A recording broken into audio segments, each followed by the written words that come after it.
menunjukkan bagaimana sepak terjang para habaib. Habaib di Indonesia itu, di sini mereka itu berjuang, bukan uncang-uncang kaki, saudara. Karena NKRI ini berdiri dari darah para pejuang, para habaib, para kiai dan para santri, saudara. Ketika mereka telah meninggal dunia, kita Indonesia masih punya pejuang baru, saudara. Pejuang kita saat ini namanya Al-Habib Muhammad Rizik bin Hussein bin Syihab, pejuang Indonesia, dan juga mereka yang memperjuangkan Indonesia, saudara. Kita para duriat Nabi Muhammad datang ke Indonesia, masuk ke negeri-negeri, masuk ke pelosok-pelosok, bukan untuk mencari pangkat dan jabatan. Kami datang ke masjid-masjid bukan untuk mencari harta dan juga daripada popularitas.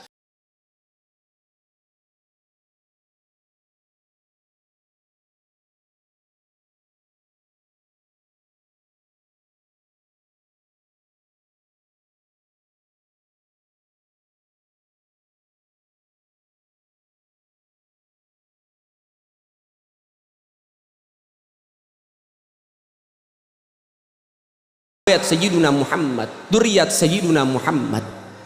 17 Agustus masih kita pakai lagunya, merah putih masih kita kibarkan, kemudian daripada lambang Garuda masih kita pakai dan lain sebagainya. Bahkan lambang Garuda lebih tinggi dari foto para pimpinan-pimpinan negara, saudara. Ini menunjukkan bagaimana sepak terjang para habaib. Habaib di Indonesia itu, di sini mereka itu berjuang, bukan uncang-uncang kaki, saudara. Mereka berjuang dengan jiwa raganya. Mereka telah mencintai Indonesia, tanah airnya, sehingga tidak bisa dinafikan. Jangan kau pertanyakan bagaimana kecintaan kami para habaib dengan NKRI. Jangan kau ragukan bagaimana kecintaan para kiai dengan NKRI. Jangan kau tanya lagi, jangan kau ragu lagi bagaimana kecintaan, kepatuhan, kesetiaan santri terhadap NKRI. Karena NKRI ini berdiri dari darah para pejuang, para habaib, para kiai dan para santri, saudara. Jangan diragukan lagi, jangan ditanya, saudara. Mereka yang berjuang itu santri, kiai, guru, ulama, muallim, mudarris, dan juga para habaib. Nggak usah diragukan lagi. Jangan termakan isu di luar sana, saudara. Maka oleh sebab itu, saudara-saudara sekalian, dengan hal ini tetap jangan pernah kendor, jangan pernah surut dari perjuangan, saudara. Anda adalah aset-aset negara. Anda adalah aset-aset pahlawan. Jangan Anda berpikir mereka yang telah berjuang mati begitu saja, enggak. Wala tahsaballadzi qutilu fi sabilillahi amwata bal ahya'in rabbihim yurzaqun. Allah yang menyatakan di dalam firman-Nya abadi di dalam Al-Qur'an. Jangan kau menyangka orang-orang yang berjuang di jalan Allah mereka mati begitu saja. Tidak, saudara. Mereka hidup abadi, bal ahya'. Mereka hidup abadi di sisi Tuhan mereka dan diberikan rezeki yang khusus. Arwahnya Wali Songo masih muterin Indonesia, saudara. Arwahnya daripada Kiai Khalil masih mengitarkan Madura, saudara. Arwahnya para habaib, para kiai, para pahlawan masih muter ada di Indonesia, memantau bagaimana negara yang diperjuangkan untuk tetap tinggi dan juga ditakuti oleh negara-negara lain, saudara. Enggak, mereka nggak ninggalin kita. Salaf nggak ninggalin kita. Pahlawan-pahlawan yang gugur tidak ninggalin kita, saudara. Mereka tetap mendoakan Indonesia.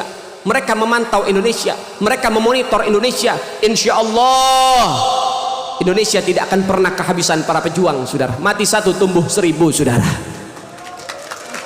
Maka oleh sebab itu, saudara yang dimuliakan oleh Allah, setiap generasi pasti ada pejuang, setiap generasi pasti ada penerus.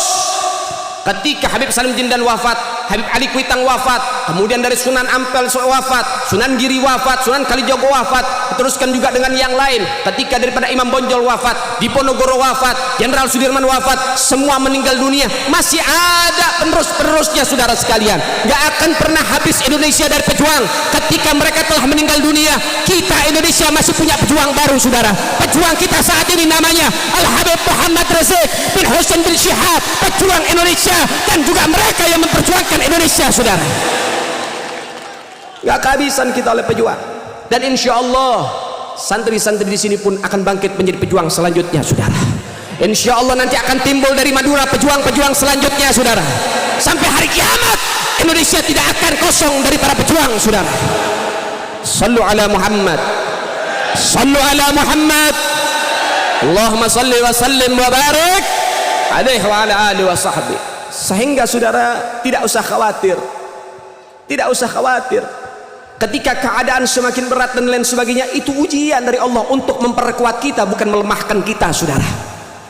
Maka oleh sebab itu terus berjuang apapun kondisi dan resikonya. sehingga insya Allah mudah-mudahan Allah Ta'ala akan memberikan yang namanya kemenangan dan juga kebarokahan buat Indonesia, saudara. Saudara yang dimuliakan oleh Allah, indikasi-indikasinya sudah ada. PKI itu dulu musuhin ulama, sekarang mulai timbul. Berapa banyak yang musuhin ulama? Kira-kira saya pengen tanya, yang musuhin ulama sekarang, zaman sekarang, ada apa enggak, saudara? Ada apa enggak? Ada apa enggak? Yang benci dengan ulama ada apa enggak? Yang nggak suka sama pondok pesantren ada apa tidak? Ada apa tidak? Yang teror ulama ada apa enggak? Yang bunuh ulama ada apa enggak? Ada apa enggak? Sehingga saya pengen tanya, siap jaga ulama? Siap jaga ulama? Siap lindungin ulama? Siap kawal ulama? Siap cintai ulama? Siap aktif di majelis mereka? Siap jadi pejuang baru? Siap bangkit? Siap bangkit? Semua angkat tangannya, takbir! Allahu Akbar! Allahu Akbar! Allahu Akbar! Sallu ala Muhammad! Allahumma salli wa sallim wa barik alaihi wa ala alihi. Saudara yang dimuliakan oleh Allah, dengan takbir Belanda lari, saudara. Dengan takbir yang namanya Jepang lari, saudara. Dengan takbir Indonesia terangkat derajat dan juga martabatnya, saudara. Sehingga takbir di Indonesia tidak boleh surut, saudara sekalian. Takbir di Indonesia tidak boleh merendah, saudara sekalian. Takbir di Indonesia harus terus meninggi dan menggaung ada di mana-mana.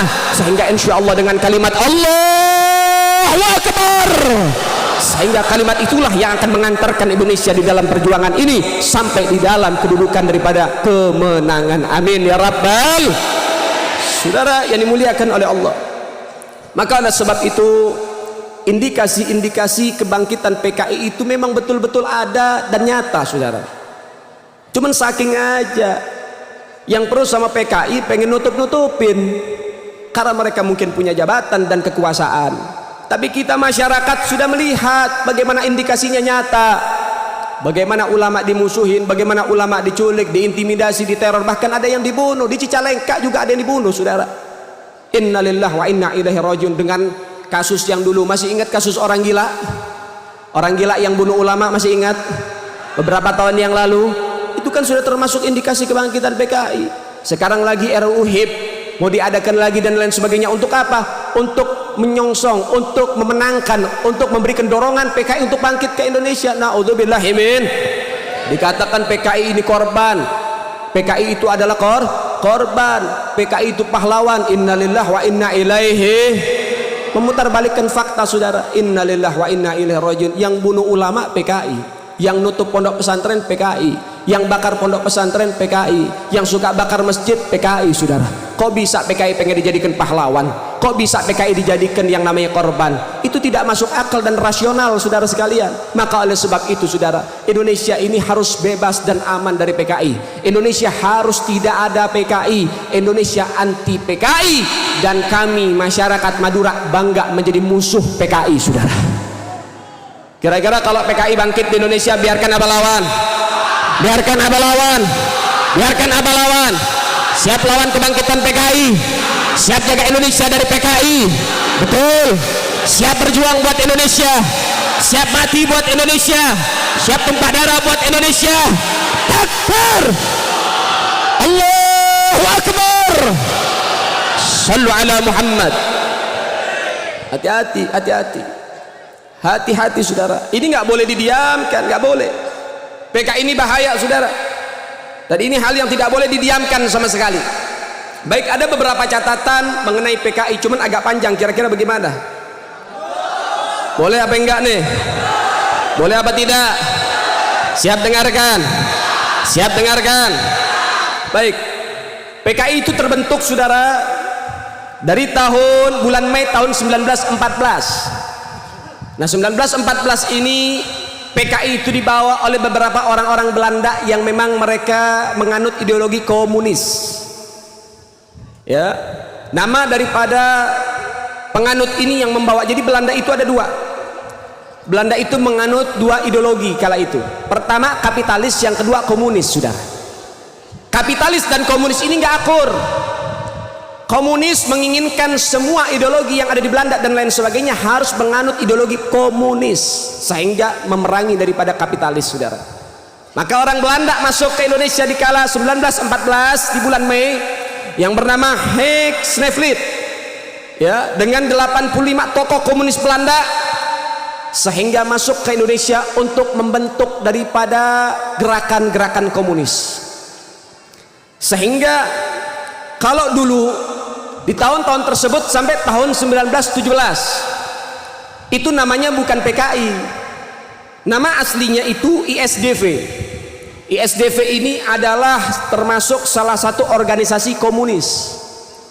Nah, kemudian dimakannya waktu, datanglah kemari untuk mengelabui para buru-buru dan petani, diajak bergabung di dalam ISDV dengan salah satu jaminan, karena dikala itu masih dipegang oleh Hindia Belanda saat itu Indonesia, sehingga akhirnya untuk bisa bangkit, ini menurut mereka, untuk bisa bangkit harus ada orang-orang Belanda asli yang menyongsong mereka, yang menyokong mereka, yang membantu mereka.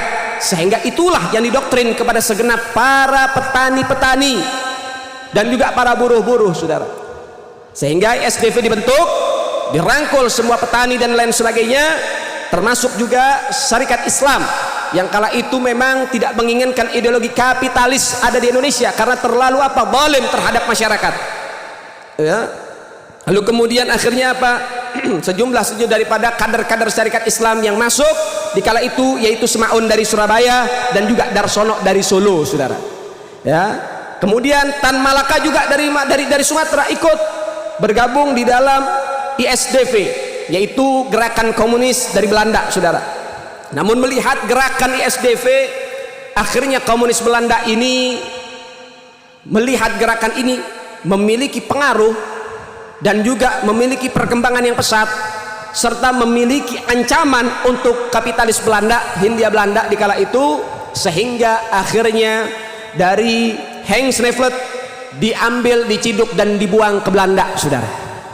Namun hal ini tidak membuat daripada gerakan mereka sirna, masih ada. Kenapa? Ada orang-orang Indonesia yang sudah didoktrin oleh mereka. Kemudian ketika dilihat ISDV ini gerakannya ternyata sudah mulai untuk menunggangi Serikat Islam yang diketuai dan dipimpin oleh Hos Cokroaminoto, sehingga akhirnya Hos Cokroaminoto keluar dari ISDV karena sudah melihat kejanggalan-kejanggalan, keluar. Tapi ada beberapa juga yang sudah tenggelam dengan doktrin dari ISDV, namun ketuanya sudah diciduk dan dibuang ke Belanda dan tidak boleh menyebarkan ideologinya ada di Indonesia, saudara. Tapi tetap masih ada kaki tangan.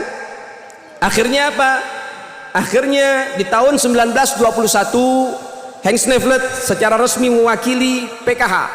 Jadi ISDV berubah nama PKH, yaitu Partai Komunis Persatuan Komunis Hindia Belanda yang ada di Indonesia.